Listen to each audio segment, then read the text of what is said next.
D'ailleurs, il y a une anomalie forte qui est généralisée, c'est que l'écologie, ça concerne tout le monde. C'est le premier élément. Si l'humanité est intelligente, c'est d'abord l'écologie. Pourquoi? Parce que c'est les fondements de la vie. Et que ces fondements de la vie ne concernent pas la droite, la gauche ou quoi que ce soit, ou le nord et le sud, elles concernent l'humanité tout entière. Donc l'écologie devrait être enseignée dès l'école, devrait être enseignée comme la discipline fondamentale sans laquelle rien d'autre n'est possible. Eh bien non, on laisse se dégrader, on laisse aller, et on continue à mystifier tout le monde en parlant en faisant ces grands-messes qui en fait n'amèneront à rien. Parce que s'il fallait vraiment prendre des résolutions, eh bien des résolutions actuelles seraient en particulier, par exemple, concernant évidemment les milieux naturels. Je vous ai peut-être parlé des semences, je ne sais pas. Vous savez que 75% des semences que l'humanité a collectées depuis 10 à 12 000 ans ont déjà disparu. C'est-à-dire qu'il y a des stratégies de confiscation à l'humanité des moyens de sa survie pour placer les OGM et toutes ces horreurs. Vous voyez ? Et ça, c'est des stratégies sournoises. Malheureusement, peu de gens sont au courant vraiment du drame que représente aujourd'hui la disparition des semences. Ces semences qui ont été transmises de génération en génération, de génération en génération, comme les ambassadrices de la vie, eh bien, nous ne les tenons plus. Et du coup, cette confiscation-là risque d'ajouter à toutes les autres, risque d'être extrêmement grave pour le futur et l'avenir. Voilà. Je ne vous casse pas le moral.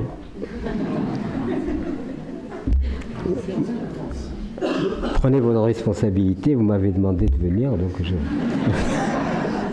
ne fallait pas m'inviter. Des anecdotes peut-être amusantes, mais elles ne sont pas sans signification. Quand on veut décrire finalement le fait de...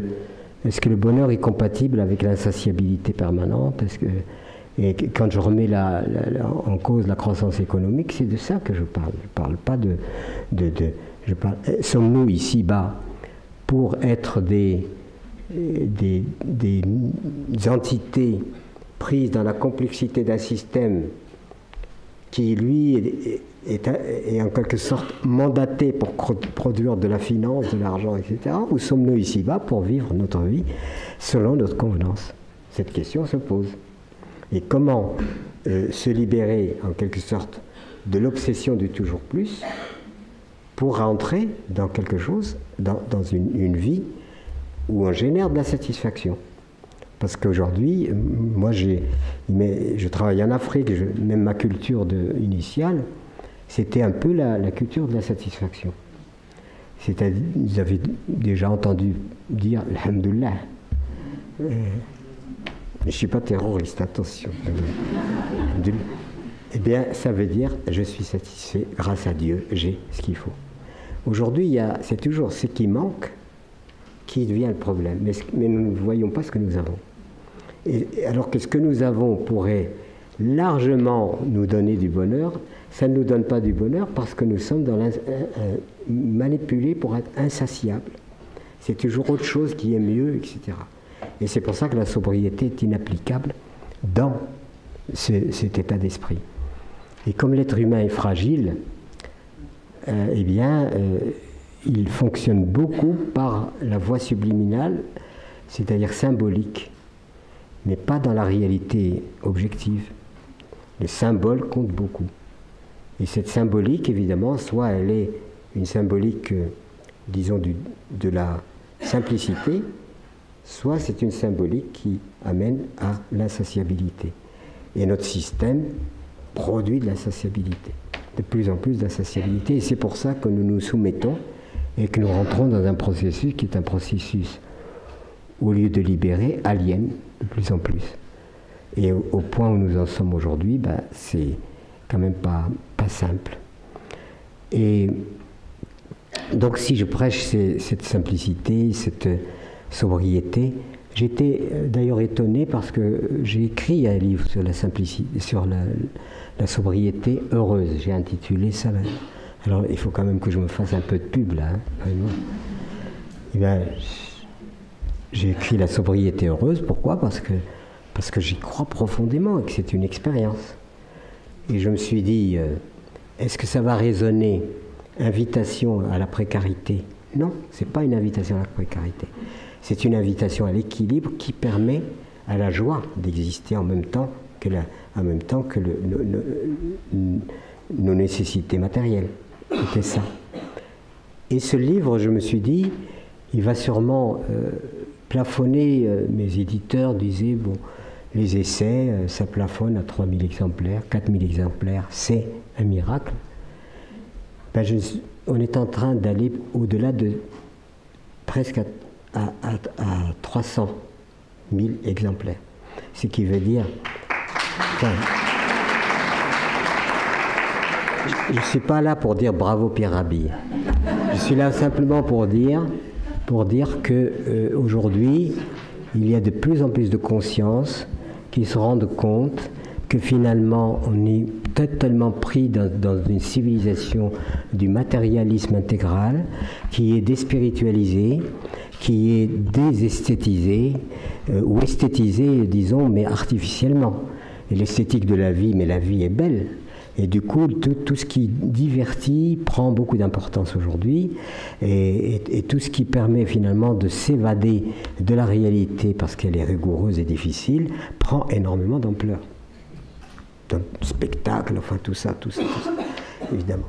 Et donc, est-ce que le moment n'est pas venu, justement, partant de cette idée de sobriété, de construire un monde qui soit en équilibre, dans l'équilibre? Parce qu'en ce moment, il ne l'est pas dans l'équilibre. Et de cette sobriété découle énormément de conséquences positives, à savoir moins piller les mers, moins dégrader, moins consommer, moins dissiper, etc. Et à partir de là, je pense que le grand malaise aujourd'hui planétaire, dont on voit les symptômes et les réactions irrationnelles, vient évidemment du fait, enfin c'est mon point de vue, du fait de cette inéquité planétaire, où vous avez cette inéquité, cette disparité. Il y a probablement aussi un contentieux qui est un contentieux historique, qui est très difficile à gommer, qui s'est inscrit en quelque sorte dans la psyché collective, et à partir de ce moment-là, génère des gestes irrationnels. Alors qu'il y a... la faim dans le monde ne se justifie absolument pas. Quand on parle de la faim dans le monde, on dit parce que nous sommes trop nombreux. Ça n'est pas vrai. Je ne suis pas quelqu'un qui se met en colère, mais ça frôle la colère parce que ce qu'on laisse supposer, alors ceux qui disent que nous sommes trop nombreux, ce sont ceux qui viennent de finir un bon repas et entre la poire et le fromage, on dit qu'on est trop nombreux. Oui. Et puis ils rotent pour satisfaire, enfin, etc. Bon. C'est absurde. Ce n'est pas vrai que c'est la question du nombre. Pour autant, je ne suis pas pour la prolifération humaine indéfinie. Mais la nature met la régulation, malheureusement, mais tragiquement. J'ai demandé à mon hémésigulaire qui est dans les organismes internationaux quid des enfants. Toutes les 7 secondes, un enfant meurt de faim. Ce qui veut dire qu'au plan général, bien entendu, je ne suis pas pour la natalité indéfinie. Mais les populations existantes, dans les limites qui doivent être maintenues, évidemment, et imposées quelque part, peuvent parfaitement se nourrir. Et quand je vous invite à méditer sur un grain de blé, vous prenez un grain de blé, vous le mettez dans votre paume. C'est extraordinaire. C'est insignifiant, totalement insignifiant. Mais il faut que vous sachiez que dans ce grain de blé, il y a des tonnes de blé. Par l'effet de la prodigalité de la nature. Vous semez ce grain de blé, qui est silencieux, on ne sait pas d'ailleurs les processus de germination, etc. Il va vous donner... Même s'il donne peu, il donnera 5 épis. Chaque épi comportera une quarantaine de graines. Vous voyez la démultiplication. vous ressemez tout ça et vous remplissez les greniers. Alors pourquoi n'y arrive-t-on pas? C'est uniquement parce que l'égoïsme humain a décrété qu'il y a, disons, par accaparement et prédation légalisée. La prédation est légalisée. Dès que vous avez de l'argent, toute prédation est légale. Sauf qu'on ne vous dit pas que vous êtes en train de vous accaparer le patrimoine collectif de l'humanité. Et il devrait y avoir des règles et des lois qui font que c'est pas parce que j'ai de l'argent que je peux mettre la main et faire un hold-up légalisé sur le bien commun. Le bien commun devrait être réglementé par une règle. Le bien commun appartient à l'humanité, mais ne peut pas appartenir à quelques-uns et en le confisquant aux autres. Si on était intelligent, ce serait comme ça. Et j'ai dans ma chambre, la seule chose que j'ai accrochée à mes murs, c'est le discours du chef indien Seattle, je ne sais pas si vous connaissez. Le gouvernement américain dit au chef indien, vous vendez-nous votre territoire, etc. Et il répond quoi? Il répond, mais la terre ne nous appartient pas. C'est nous qui appartenons à la terre. Et c'est le discours spirituel le plus élevé que j'ai jamais lu. C'est magnifique, absolument magnifique. Pourquoi? Parce que je vous conseille vraiment d'avoir ce discours, parce qu'il est profondément réaliste, profondément spirituel. Et vous savez que les primitifs ont souvent eu un rapport à la vie qui est un rapport pratiquement viscéral. Ils se sentaient reliés à cela. Et nous avons complètement, nous nous sommes séparés en quelque sorte de cette réalité et nous nous sommes autoproclamés les meilleurs, ceux qui doivent tout faire. Que ces principes que nous avons prennent maintenant, se matérialisent, et tout notre objectif, c'est poursuivre en quelque sorte cette incarnation, parce que nous ne pourrons pas nous contenter de théories générales, aussi belles soient-elles. Il y a Huxley qui disait le plus bel ouvrage culinaire ne vaut pas le plus mauvais repas. Et donc, il y a aujourd'hui à agir. Vraiment, le temps et c'est Victor Hugo qui disait il n'y a rien de plus puissant qu'une idée dont le temps est venu.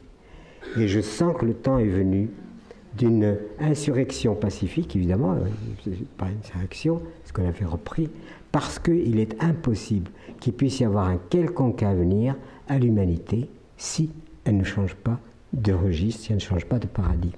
Et ce changement de paradigme ne peut absolument pas se faire si chacun de nous ne prend pas en compte le fait que mon changement change le monde. Moi, c'est ma conviction la plus totale. Et s'il n'y a pas ça, moi, ça n'a plus aucun sens pour moi. Voilà. Donc je peux aller manifester et pourrir les gens, pourrir la vie de ceux qui m'entourent. Voilà. Et finalement, le problème aujourd'hui, c'est quelle humanité allons-nous, en prenant conscience de là où nous en sommes par rapport à notre évolution, est-ce que nous sommes capables d'arrêter, en quelque sorte, le processus négatif qui peut mener à une espèce de drame planétaire, ou est-ce que nous ne le sommes pas? Moi, je suis persuadé qu'on le peut. Voilà. Pour finir, je vais vous dire une chose que je dis souvent parce qu'elle est très significative de ce que j'ai. Elle résume un peu ce que j'ai essayé de vous dire. Il se trouve que nous sommes sur notre ferme dans le sud de l'Ardèche. Nous avons, au début, quand nous étions là en 1961, nous étions pauvres parce qu'on n'avait pas de moyens et l'hiver était rude. Alors l'hiver, il fallait se chauffer. Et pour se chauffer, on n'avait que du bois, parce qu'on n'avait rien d'autre. On avait un petit peu de bois, mais pour couper le bois tout seul, c'était difficile. Donc je suis dans un village à côté qui s'appelle Joyeuse. Il y a une table. Il y a des gens qui sont autour d'une table en train de consommer, et j'entends quelqu'un dire « couper mon bois, c'est devenu difficile, je suis tout seul, etc. etc. » Donc je m'approche de la personne, je lui dis « je vous ai entendu, moi aussi je suis tout seul. Est-ce que vous ne pourrez pas venir m'aider? Je vais vous aider, vous venez m'aider. » Le contrat est signé immédiatement, et puis je vais l'aider, il vient m'aider. Et puis une semaine chez lui, une semaine chez moi. Et la semaine où il est venu chez moi, Donc à l'époque, il n'y avait pas de tronçonneuse, ou si ça existait, on n'avait pas. Donc on faisait tout à la main, toute la journée, voilà, ensemble, avec, vous savez, le passe, etc. Et puis, la journée s'achève. Petit à petit, vous avez le crépuscule, vous savez, la journée paisible s'achève sur un magnifique coucher de soleil, absolument splendide. Et sur ce coucher de soleil fait de toutes les couleurs, avec le soleil rouge qui descend, se découpait un arbre. Il était effeuillé, donc ça faisait une magnifique dentelle. Et ça, c'était splendide. Et je regardais donc ça, j'étais un peu comme ça, immobile. Mon ami se dit, mais qu'est-ce qui lui... Pendant qu'il était lui en train de ranger les outils, il me regarde, il me dit, qu'est-ce qui lui arrive? J'étais comme ça, dans une espèce d'admiration. Il s'approche de moi, je le prends par la main et je lui dis, regarde. Il me dit, il y a au moins 10 stères. Et ben, c'est ça. Je pense qu'il est important que nous apprenions à jouir de la beauté de la nature, de la beauté de la vie. La nature, c'est pas seulement nous nourrir, c'est nous réjouir. Et défendre la nature, c'est pas seulement défendre selon le principe écologique ordinaire, c'est parce que sans cette beauté, on rentre en enfer. Voilà. Et j'espère que la réaction va se faire. En tout cas, chacun doit faire. Moi, je peux vous promettre que tant que Dieu me prête vie, souvent je dis, s'il y a quelqu'un qui a le bras long, faire descendre mon dossier sous la pile avant qu'on m'appelle, qu'on me laisse encore un peu de temps, et bien je vous assure qu'aujourd'hui, il y a lieu de se réjouir, il y a lieu de changer le monde, mais à la condition que nous ayons la volonté de le faire. Voilà. Merci.